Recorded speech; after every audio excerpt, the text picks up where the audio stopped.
पिछले दिनों चुनाव हुए तो एक आदमी को 3 वोट मिले, 3 वोट मिले। वो घर गया, पत्नी लठ लेकर खड़ी हुई थी, बोली 1 वोट तो तेरा, 1 वोट मेरा, बताया तीसरा किस कलमुही ने दिया है। अगला संकट में पड़ गया। अच्छा, एक आदमी को तो सिर्फ 2 ही वोट मिले, 2 ही वोट मिले। वो सीधा जो है घर नहीं पहुंचा, थाने गया। थाने गया, थानेदार को बोला FIR दर्ज करो और मेरे को जेड सिक्योरिटी चाहिए। थानेदार बोला खाए की जेड सिक्योरिटी चाहिए, वोट तो 2 मिले हैं। बोला 2 वोट मिले हैं इसलिए तो जेड सिक्योरिटी चाहिए। थानेदार बोला क्या मतलब? बोला मतलब यही है कि सारा का सारा शहर मेरे खिलाफ है। वाह, बहुत अच्छे भाई, वाह वाह, तो यार नया दर्शन है। वाह अरे वाह मंजीत भैया। ज्यादातर लोग हैं साहब, उनकी ड्यूटी लगी हुई है। इलेक्शन में कई लोग बैठे हैं, सरकारी कर्मचारी हैं, ड्यूटी होगी। आप जानते हैं कि वोट जब डालने जाते हैं तो एक पोलिंग ऑफिसर नाम बोलता है, एक स्याही लगाता है। तो जब वो स्याही लगाने लगा पोलिंग ऑफिसर, तो वोटर ने पूछ लिया भी ये स्याही कितने दिन तक रहती है? स्याही लगाने वाला बोला 6-7 हफ्ते तो रहती है। बोला फिर उंगली छोड़, तू मेरे सर पे लगा दे, हर हफ्ते डाई कराने जाना पड़ता है। तो हर आदमी अपने अपने हिसाब से, अपने अपने फायदे नुकसान के हिसाब से काम करता है। अच्छा, ये हमारे विधायक महोदय बैठे हैं। मोदी जी बड़ी शुद्ध हिंदी में बात करते हैं, बड़ी बढ़िया हिंदी बोलते हैं, गुजराती हैं और हिंदी का उन्होंने सम्मान किया है बहुत ज़्यादा। और मैं बताऊँ, उन्होंने खुद ही बताया कि उन्होंने हिंदी सीखी कैसे। मोदी जी ने बताया कि मैं चाय बेचते बेचते हिंदी सीख गया। आपने पढ़ा होगा, सुना होगा। द्विवेदी जी वो बोले मैं चाय बेचते बेचते हिंदी सीख गया। भाई इसमें क्या खास बात है? आधा पंजाब दारू पी पी के अंग्रेजी सीख गया।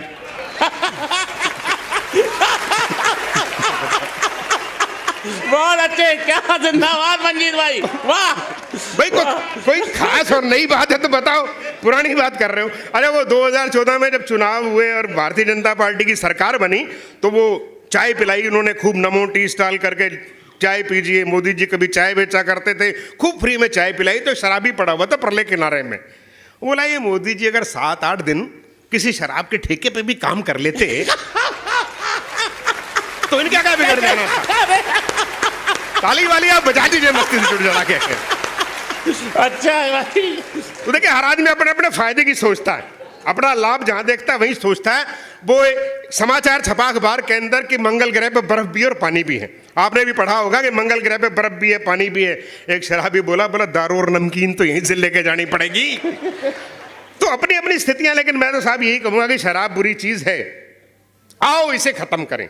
वाह वाह, क्या संकल्प है। शराब बुरी चीज है, आओ इसे खत्म करें। हाँ, देखो सही संदेश कविता में होना चाहिए। शराब बुरी चीज है, आओ इसे खत्म करें। 1 बोतल तुम करो, 1 बोतल हम करें, 1 बोतल हम करें। अच्छा, अपनी अपनी सोच के हिसाब से चलता है। मेरा मतलब ये 1 बोतल तुम फोड़ो, 1 मैं फोड़ूं, 1 नाली में तुम बहाओ, 1 मैं बहाऊं। ये सारे के सारे वहीं पहुंचते हैं जहां ये पहुंचे हुए हैं। इसीलिए कहते हैं बहुत पहुंचे हुए लोग रहते हैं। अरे ये खास देखी चीज, ये उत्तर प्रदेश है, मैं तो हरियाणा का रहने वाला हूँ साहब। अब आपके यहाँ मित्र के हिमांशु कांडपाल हैं। हाँ, कर्नल हिमांशु कांडपाल। कर्नल हिमांशु कांडपाल है। हमारे पास गोपाल कांडा है। ये कांडों को पालते हैं, वो कांड करता है। तो ये अलग अलग अंतर है साहब। अब आपके यहाँ योगी जी हैं, हमारे पास राम रहीम है। वो हमारे मित्र जो हैं वो सुरेश अवस्थी हैं, वो कहा करते हैं कि साहब जो है हमारे उत्तर प्रदेश के लोग हैं, बाबा बनाते हैं, उनको सम्मान करते हैं और मुख्यमंत्री बना देते हैं। हरियाणा के लोग जो है वो बाबा बनाते हैं तो जेल में जाते हैं। मैंने उनको बताया, मैं कहा ये एक अंतर है मूलभूत। तुम्हारा जो मुख्यमंत्री है उसका जो है रोमियो स्क्वाड से वास्ता है। अगर उसके पास कोई हनीप्रीत होती तो वो भी वहीं होता। ये चीज़ों का अंतर है, मूलभूत चीज़ें नहीं होती है तो समस्या जो है वो खड़ी रहती है। मैं आपको इस समय की सीमा है और लोग हैं, मैं आपको एक रचना सुनाता हूँ। और एक आज मैं भाई गीत सुनाऊंगा, कैलाश गौतम जी की स्मृति में कार्यक्रम है। स्वागत। और जो भी कवि है वास्तव में वो किसी भी रस में लिखे वो मूलतः गीतकार होता है। और मैं ये गीत मेरा पढ़ने का मन है, वो आपको सुनाऊंगा बाद में। हास्य के लिए सुनाने के लिए बहुत कुछ है, कोई दिक्कत नहीं है। मैं 21 बार दुबई गया हूँ साहब। मैं हमारे जो वहाँ आयोजक थे उनकी इसी साल जो है वो स्वर्ग लोक वासी हुए। भरत भाई शाह उनका नाम था। मुझे बताया करते थे, मुझे बोले देखो महात्मा गांधी गुजरात से, सरदार पटेल गुजरात से, नरेंद्र मोदी गुजरात से। मैंने कहा आसाराम बापू जो है वो कौन सा इलाहाबाद का है?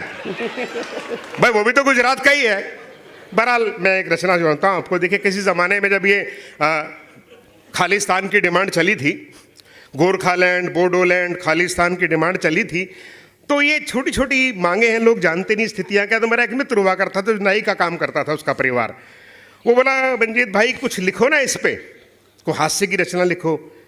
तो मैं सोचता रहा, बोला हमारे पे बनाकर लिख दो भाई, हम तो देश के लिए हमेशा काम करने वाले लोग रहे हैं, हमसे हास्य बना के लिखो। मैं उस समय नहीं लिख पाया, लेकिन पिछले दिनों उसकी मृत्यु हुई तो मुझे लगा कि भाई ये जो छोटी छोटी मांगे हैं वही इंगित करके देखो कि अगर नाइस्तान की डिमांड करें तो क्या क्या नियम होंगे, क्या कायदे होंगे, क्या कानून होंगे, कौन उस देश में रह पाएगा। ये सारी स्थितियों को देखकर मैंने एक रचना लिखी, आप मजा लीजिएगा, आनंद के लिए है। ये कैसे चमकेगी ये, कैसे चमकेगी ये उस्तरे की धार देखना, कैसे चमकेगी ये उस्तरे की धार देखना, जब नाइयों की बनेगी सरकार देखना, कैसे चमकेगी ये। और देखिए क्या कायदे कानून होंगे कि बाल जो कम कटवाएं अपने दुश्मन कहलाएं, बाल जो कम कटवाएं अपने दुश्मन कहलाएं, उनके राशन कार्ड और लाइसेंस न बनने पाए, उनके राशन कार्ड और लाइसेंस न बनने पाए, जन्म मृत्यु शादी पर कानूनन बाल कटेंगे, कि जन्म मृत्यु शादी पर कानूनन बाल कटेंगे, दाढ़ी वालों के घर छापे हर रोज पड़ेंगे, सीमा में ना घुस पाएंगे, सरदार देखना जब नाइयों की बनेगी सरकार देख। ताली वाली बजा के मस्ती से आनंद से लो। सरकार देखना कैसे चमकेगी ये उस्तरे की धार देखना। आइए साहब, बैठिए बैठिए बैठिए, स्वागत है आपका। कोई दिक्कत नहीं, मेरे को हाथ जोड़ने की जरूरत नहीं साहब। हाँ, ये हाथ तो इधर ही जोड़ो, ये जो संस्था के लोग हैं, आपने चंदा दिया तो बल ये उल्टा जोड़ देंगे, नहीं दिया तो कहेंगे लेट क्यों आया था। अपना कोई लेना देना नहीं है इसमें। हम आपका स्वागत करते हैं बड़े सम्मान से, बड़े प्रेम से, बड़े प्यार से। और देखिएगा आप चलो यार, देखिए शहर के लोग पहली बार इतना बोलता हुआ सरदार देख रहे हैं। ऐसा है 10 साल की चुप्पी के बाद भाई, ऐसा है अगर वहां भी कोई महिला बैठी होती तो सरदार भी चुप ही हो जाता। अच्छा, क्योंकि संचालन जो है वो महिला नहीं पुरुष कर रहा है, वरना तो सरदारों की कमजोरी है। मनमोहन सिंह क्यों नहीं बोला? सही बात है भाई, ये चक्कर है। महिला थी, सम्मान करते हैं, फिर विदेशी महिला का सम्मान अतिरिक्त करना पड़ता है। अतिथि देवो भव, और देवी का तो और ज्यादा सम्मान करना पड़ता है, और आज तक किया जा रहा है। अगले की सारी वीडियो डालते, चुप रहता, बोलता नहीं कि मैंने कुछ कहा था। ये बांग्लादेश के मामले में तो खैर छोड़िए। आप देखिए, रेजर प्रयोग करने पर जुर्माना लगेगा भारी। ये नहीं है कि नाइयों के शासन में रहे और घर में चुपचाप जो शेव रेजर से बना लो, ऐसा नहीं हो सकता। रेजर प्रयोग करने पर जुर्माना लगेगा भारी, घर जाकर शेव करेंगे नाई केवल सरकारी, घर जाकर शेव करेंगे नाई केवल सरकारी, शेविंग साबुन उत्पादन सरकारी तंत्र करेगा, कंपनसेशन और फाइन का निर्णय वही करेगा, गंजों पर पड़ेगा टैक्स का दुगना भार देखना, जब नाइयों की बनेगी सरकार देखना। और जो जिनके सर पे बाल नहीं है वो टोपी लगाकर धोखा देते हैं, उन पर ज्यादा टैक्स और लगेगा, सरचार्ज भी लगेगा। भाई जो सामने मुकाबला कर रहे हैं वो तो ठीक है, लेकिन जो उसको छुपाते हैं उन पर दुगना लगेगा। और देखिए अंतिम बंद देखिए इस कविता का है जी। अब सब जीएसटी भी, इनकम टैक्स भी, कई सारे टैक्स लगेंगे। और सुनो, उनकी तो जो है बेनामी संपत्ति के मामले में कुर्की भी हो सकती है। हाँ जी सर, नहीं मजा लीजिए। और देखिए कौन कौन क्या बनेगा। कोई नहीं, कोई महत्वपूर्ण बात है तो कर लो भाई। नहीं, अभी वो 26 जनवरी आने वाली, क्या पता किसको पद्मश्री मिल रही हो, मैं खाम काट जाऊं बीच में आकर। समाचार दिया उन्होंने पद्मश्री पर, आधे घंटे बाद आप पलट कर फोन करें तो बोले तुमने उठाया नहीं, हमने दूसरे को दे दी। वाह वाह। तो भाई तालियां वालियां बजा लो मस्ती से, आनंद से। एक और विशेष बात, आज यहाँ देश भर के लोक कलाकार भी भारतीय लोक कला महासंघ से आए हैं, जिसके अध्यक्ष राष्ट्रीय अध्यक्ष भाई तुल्य वंशी जी हैं। मैं उन लोक कलाकारों के लिए भी एक तालियां आमंत्रित कर रहा हूँ।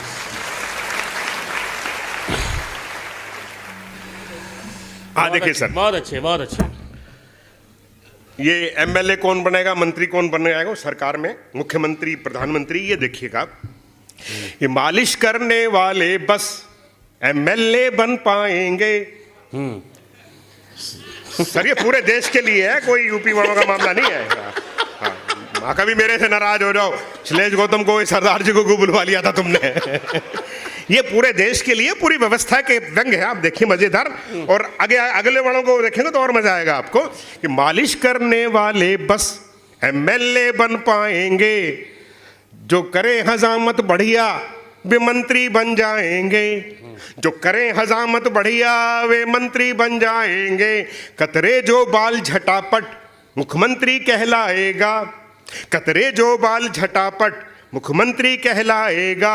मुंडे लाखों सर जिसने वो पीएम बन जाएगा, मुंडे लाखों सर जिसने वो पीएम बन जाएगा।